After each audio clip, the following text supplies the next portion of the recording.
నీరా టాండన్ పేరు చూస్తే ఇండియన్ పంజాబీ అని తెలుస్తుంది. అది నిజమే. ఈవిడ అమెరికాలో ఇండియన్ ఫ్యామిలీలో పుట్టి పెరిగింది. సెల్ఫ్ మేడ్ విమెన్ కి నీరా టాండన్ ఓ మోడల్ గా తీసుకోవాల్సిందే. అమెరికా ప్రెసిడెన్షియల్ ఎన్నికల్లో democratic party candidate Hillary Clinton ఎన్నికల ట్రూప్లో నీరా టాండన్ది ఒక కీ రోల్. ఆర్డినరీ ఫ్యామిలీ నుంచి అమెరికాని శాసించే ఆఫీస్ దాకా నీరా టాండన్ ఎలా దూసుకొచ్చారు? Watch the story. ఈవిడి పేరు నీరా టాండన్. పేరు చూస్తేనే పంజాబీ అని తెలుస్తోంది. మెసాచ్యూసెట్స్లో 1970లో పుట్టి పెరిగింది. 5 ఏళ్ల వయసులోనే తండ్రి విడాకులు తీసుకోవడంతో తల్లి చెంతనే పెరిగింది. ఆమెకు అన్న రాజు ఉన్నారు.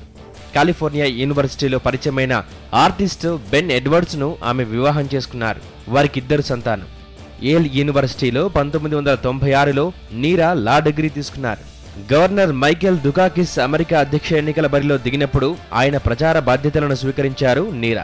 ఇండో అమెరికన్ సంబంధాలపై నీరా టాండన్ అనేక వ్యాసాలు రాశారు. అనంతరం ప్రెసిడెంట్ బిల్ క్లింటన్ ప్రభుత్వ ప్రచార బాధ్యతలు తీసుకున్నారు. అమెరికా ఎనర్జీ పాలసీలు, హెల్త్ పాలసీలకు ఒక రూపం ఇచ్చారు. 2008లో హిల్లరీ క్లింటన్ ప్రచార బాధ్యతలు కూడా నీరా టాండన్ చేపట్టారు. ఒబామా ప్రెసిడెంట్ అభ్యర్థిగా ఎంపికయ్యాక డొమెస్టిక్ పాలసీ డైరెక్టర్గా కొనసాగారు. హెల్త్, మానవ వనరుల సలహాదారుగా కొనసాగారు కూడా. అనంతరం సెంటర్ ఫర్ అమెరికన్ ప్రోగ్రెస్ COOగా కొనసాగారు. ఈ ఏడాది వికీలీక్స్ లో నీరా టాండన్ మెయిల్స్ ప్రస్తావన వచ్చింది కూడా. ఇదొక్కటే నీరా టాండన్ కెరీర్ కు మచ్చ తెచ్చింది. వాషింగ్టన్ లో ఇన్ఫ్లుయెన్స్ కలిగిన మహిళగా నీరా టాండన్ కు మంచి పేరుంది. డెమోక్రటిక్ అభ్యర్థి హిల్లరీ క్లింటన్ అమెరికా ప్రెసిడెంట్ గా గెలిస్తే నీరా టాండన్ కు ఎదురే ఉండదు.